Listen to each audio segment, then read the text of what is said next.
Chapter 16. Hell if I know, answers Warble, catching his breath after he reaches the Arodnap and stops to rest. I know it's not a bird, but it was on special, 31.4% off, so I couldn't resist the bargain. Think of all the money I saved. Well, be that as it may, the species has got to have a name, Marianne says. Of course it does, and I just told you what it is, Warble answers. Everybody replays the conversation in their mind and do not remember Warble giving the name of the species of the odd creature at any time. I missed it. What is it again? Ward volunteers to be the guinea pig. Hell if I know, Warble yells. He hates having to repeat himself. First you say you don't know the name, then you say... Jacques adds his 2 cents. Pay attention, boy, I say pay attention. Warble fumes. It's a hell if I know, you dead-burned varmint. It's part hyena, part elephant, and part hippo. The starting H comes from hyena, the sandwiched elef part from elephant, and the trailing ino from rhino. You're going to let this thing loose in Johnny Carson's daughter's tree? Albert asks. Doubtful any of the boughs will be able to stand the strain. No, you bonehead, Warble says. Of course not. This was an impulse purchase. Nothing to do with the bird plan. Once I saw this cute critter, I knew I had to have it, come Dallas or high water. What do you plan to do with it then? Ward wonders. Good question, Warble says. Bad answer, Ward replies. You didn't let me finish, Robespierre, Warble admonishes. I'll use the MCD on it, of course, and then I'll take it back to 2013 Economwalk and make a fortune out of it. I'll become the world's only and premier Helifino breeder. Everyone will want one. They will be the hip, designer, fad pet for decades probably.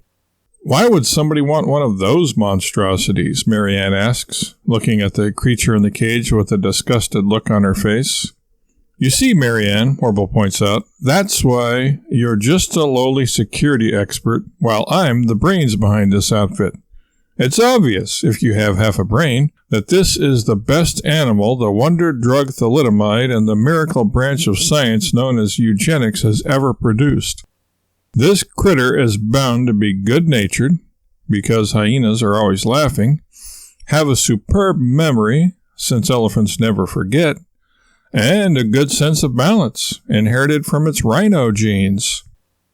Rhinos have a superior sense of balance? Jacques asks, for whom this is a new thought. Natch, Warble says, and reasons. Have you ever seen a rhino tip over? The 7 others, excluding Taterskin and Warble's entourage, have to admit that no, they've never seen a rhino fall over. Well then, it's as plain as the antennas on your head, isn't it? Warble says. And speaking of the plains, since you're all a bunch of no-account, ignorant fools, you probably never heard of just how good elephants are at remembering things, have you? Well, if I have, I've forgotten it, Jacques jokes. Then pay attention, boy, I say pay attention this time, and maybe you'll learn something, Warble replies, seeing no humor in the situation. Elephants once roamed the American plains in herds millions strong. They helped the Indians remember things, so the dirty, rotten redskins didn't have to carry libraries around with them as they went on their extended camping trips. The elephants always toted the campfire marshmallows, too, by the way. Animals know lots of things humans don't, about plants, food, the weather, etc. The other animals of the forest and plains and glens taught the elephants about herbs and all that stuff.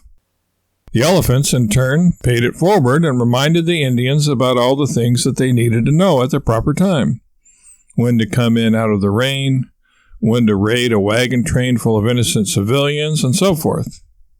Really? Marianne asks, understandably skeptical. That's the way I heard it, Warble says. When? Albert questions, desiring some reference he can research to verify Warble's claims. Just now, Warble curtly responds, impatient to finish the story. Just now? But you were right here just now, Ward counters, confused. Yes, that's when I heard it. Didn't you hear it too? Warble asks, getting exasperated. What do you mean, Warble? Who said it? Marianne would like to know. What do you mean, who said it? I did, Warble huffily answers. But who did you hear it from? Marianne persists. What are you blathering about? I heard it from myself, didn't you? Warble seethes. You assert that auto-attribution is appropriate in such a case? Ward queries. I have no idea what you just said, but there's no source more trustworthy than myself, so I tend to favor my own quotations. But you people are hopeless. I don't know why I bother, Warble says, turning away and leaving the rest of the story untold. His traveling companions are relieved, glad to be reprieved from listening to yet more of Warble's rants, raves, and aimlessly ambling ramblings. After an embarrassingly pregnant pause consisting of a few molasses-slow seconds that seem like hours, Mary asks meekly, What now, Warble? Warble whips around, thrusts his right forefinger into the air, and proclaims, Off to Miss Carson's to infest her environ with more birds than she will be able to shake the proverbial stick or stone at. But first, Ward, take a picture of me here in front of the Arodnap, surrounded by all these critters and varmints. In other words, the birds and all of you. I want to have a photographic record of my heroic deeds. For posterity, you know. From now on, take a picture of me at each scene of historic import we visit.